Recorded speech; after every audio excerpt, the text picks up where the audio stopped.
All right, so Rev Batts, you mentioned within your church, New Life Bible Church, you have the pastor-teacher role, and you assume that role. You have a function of evangelist, also someone else in pastoral training. You have someone who identifies himself as an apostle in that function. So you kind of cover the full gamut there that's mentioned in Ephesians 4.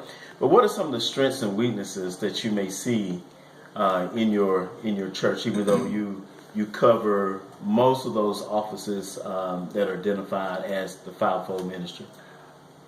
One of our weaknesses that I like to lift up is for a young congregation that the organization of it and the sense of liturgy that we adopted is smooth.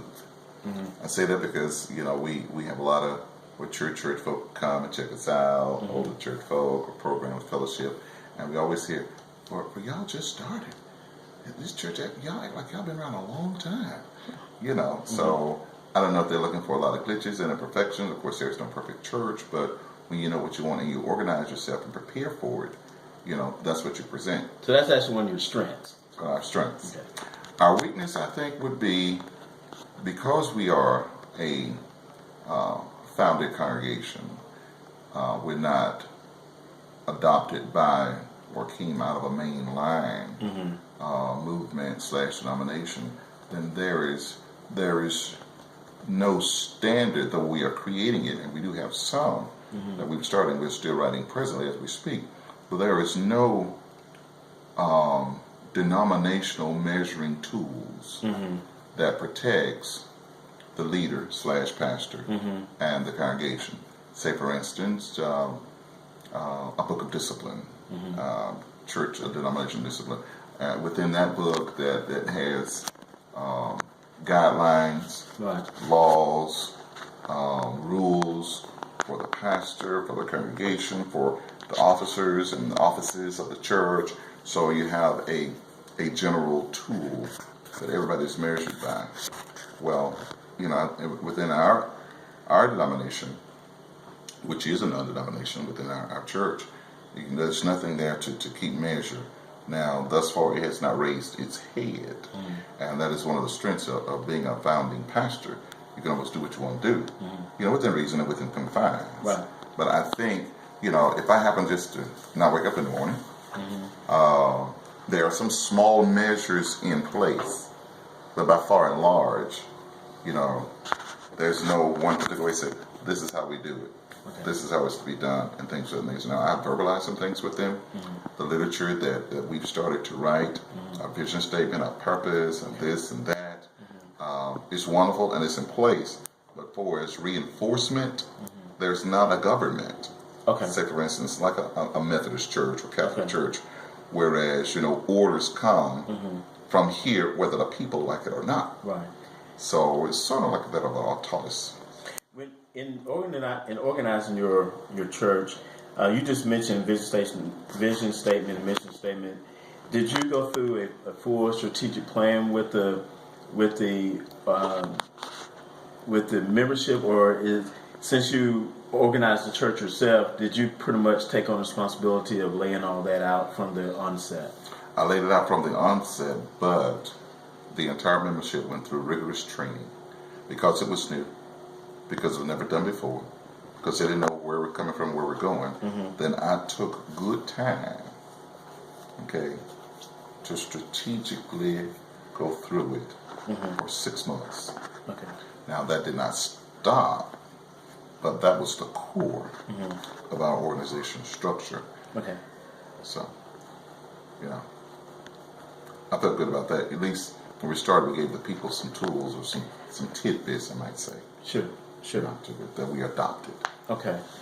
The last question in this section dealing with ministry paradigm deals with vocational ministry. And when we talk about vocational ministry, not necessarily in a sense where someone is ministering and they get paid, although I think that's how we tend to think of it, but more or less from a standpoint of a calling. So if you can kind of speak to how vocational ministry is recognized in your local church in regards to yourself and the other person you mentioned who's kind of like in training to become a pastor. Well, vocational ministry within our context is simple. The calling is defined. The calling is readily perfected, and the calling is what moves forward.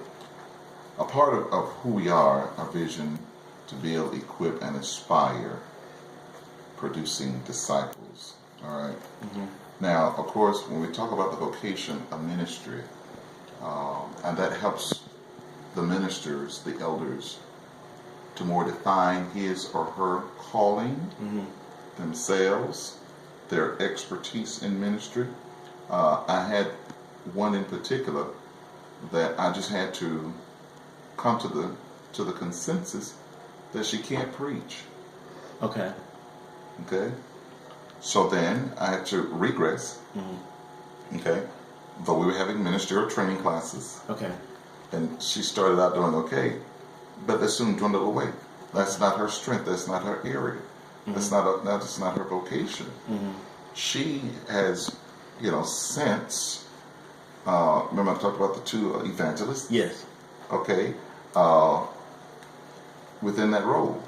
Okay. So when we talk about the vocation, some of them are still trying to define that for themselves. Now, when it comes to me, as the leader, it is passion that drives one's vocation in ministry. Why are you there? What are you doing it for? And another thing about a vocation ministry that's challenging, that when you start a church, all challenges comes with you. They help you redefine your vocation, redefine why you're doing it, because it's not easy. It's not easy. There are no subsidies. There are no grants. Right. There's some Lord, please Jesus, hallelujah, thank you, Lord. And then at the same time, there's no salary. Okay. Now you get to that and you'll build it. So now you ask about vocation. If that doesn't help you define why you're doing it, then you may as well close up shop. Right. Okay.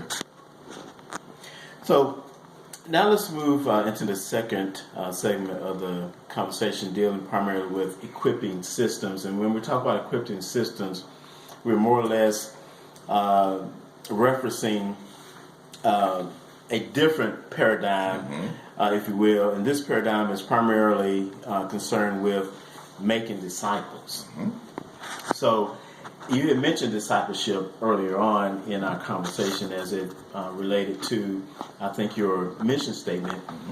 How, in your local context, how do you have a system, or what paradigm do you have in place to help disciple those within your congregation, even in your leadership, and then the laity? I have what I like to call check and balance. All right.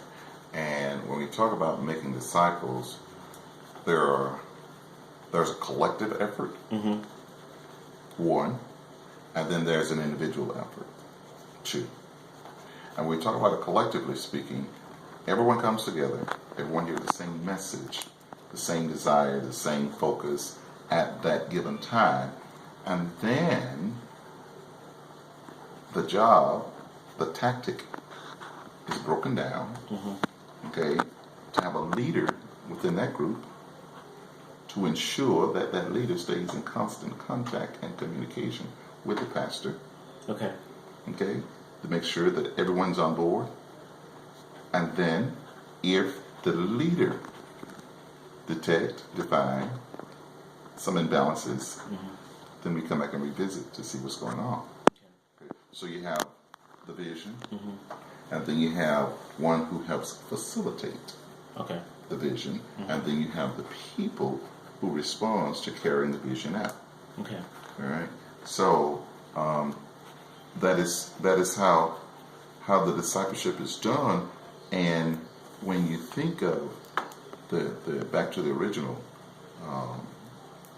piece we talked about, the pastor teaching Teacher. role, Mm-hmm. that's where the pastor will come in at. Okay. Because teaching is the undergirding factor. Everything Right. you do, there's something, a lesson to be learned. But one thing about discipleship is not always voluntarily done. When you have disciples, you have to make disciples.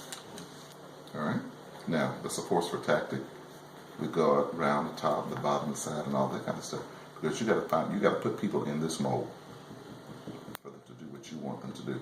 And it's not always yes, Lord, and yes, Pastor. Okay, so there lies the challenges when you're talking about discipleship. Now, let's talk about it from a exegetical standpoint. Disciples, sheep, dumb animals. Okay. Mm-hmm. So, and this is not to belittle, those within our congregation.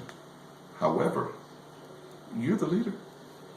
As the shepherd. As the shepherd. Mm-hmm. So they don't know readily what you're thinking, where you're coming from. So that's why you got to make them. It's almost like raising children. Mm-hmm. They're in the household with you. They love you. They love what you can do for them and everything you supply for them. All the shoes and all the different cereal and all the different foods and the activities go along with the family. But then there comes a time where you got to say, "Now, hey, that's enough."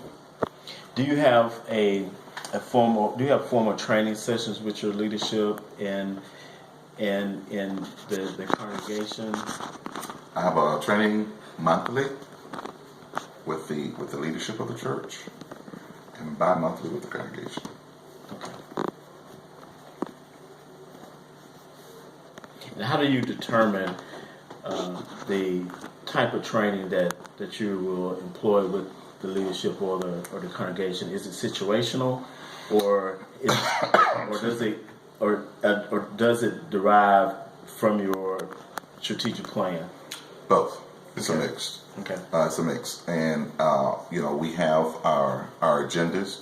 We have our strategic plan that we use, and I kind of use it as a point system.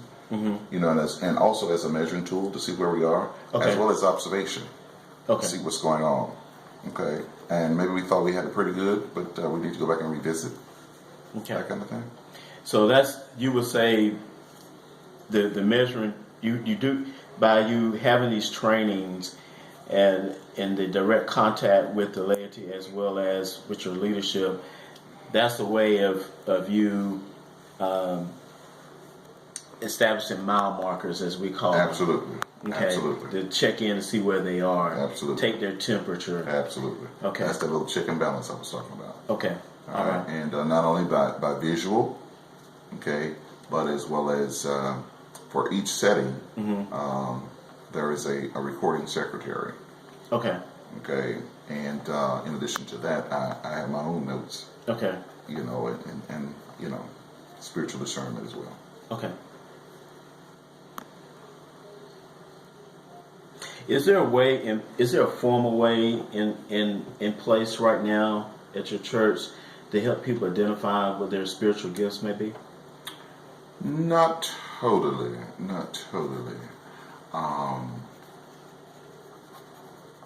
I guess that would kind of fall on the pastoral care. Mm-hmm. And what I mean by falling on the pastoral care, because when people wrestle with spiritual identity or spiritual growth, and the Lord has taken them higher, or He has a calling upon their life, or He is perfecting a particular area in their life that they don't understand, then quite naturally, you get the pastoral phone calls, right, the pastoral visits, and the pastoral conferences, and things of that nature. So it's more of a one-on-one on a at-need or when it is identified basis. But there is having a particular office of that. No, and one reason, no, because the need for it just right now is not that great. Okay. Okay. So there have been times throughout, observations where we have had workshops and conferences based on different topics and spiritual warfares and things of that nature. So, on that, but on the contrary, for a regular basis, no. Okay. And that could be one of our weaknesses. Okay. So and not trying to put you on the spot, but if you were to put such we'll say, a training or program or process in place of helping someone identify their spiritual gifts and then help them mature it, what would that look like for you? I think it would be greater than your average Bible study, where right now I see what you're hinting at with this question and the one before, because that would probably be the setting where that would be mostly identified, because that's the time and that would be the place where congregants that I could get that one-on-one, collectively speaking, and a little closer to help them identify that. You can always see more in a smaller setting. Sure. Okay? And so with that, more opportunities are given than would be on Sunday morning. Okay? Because Bible study is more just a freelance. Right, more relaxed setting. More relaxed setting. Very leisurely speaking. And it is that setting where I seek out volunteers and appoint volunteers. Okay. I call it voluntarily, mandatorily. Okay. So you'll have that, but it would probably be a spin-off of your typical Bible study with more emphasis on the fivefold and on other areas in ministry. Now, to say the least, there are other areas in ministry that address gifts, talents, and needs, such as men's ministry, the women's ministry. Our young adult is divided into various age groups. We have a senior ministry that goes on. And then, your typical church ministry as far as the ushers and the choir and things of that nature, your ministerial settings. And so, just kind of working that collectively speaking would be stronger. Kind of hit on that a little bit in that bi-monthly meeting I was telling you about earlier. Okay. But, I see a need for, make it stronger. Yeah. And I think you bring up an interesting point, because with the fivefold ministry concept in Ephesians 4, it's often looked at as those offices being roles or functions. But then you take a look in Corinthians, and you have various ministerial gifts that the entire body can employ and participate in. And I like that, because if we aren't careful, we make the leadership and make congregants real lazy, because they would depend on us to do it. They think I'm not a preacher, I'm not an apostle, but they're looking at the role, but there is work within ministry. Ministry just means service. Right. Dude, there's enough for everybody to partake. Right. And all those gifts in Corinthians are, some of those gifts specifically in Corinthians are service gifts. Right. Absolutely. Yeah. They are the arms and legs of the leadership. Right. Right. Okay. All right. Well, Pastor Bass, I appreciate your time. Oh, man. I'm loving this thing. That's it. Well, thanks again, brother. My pleasure. All right. Glad I could help. Thank you. All right, man. Bless you.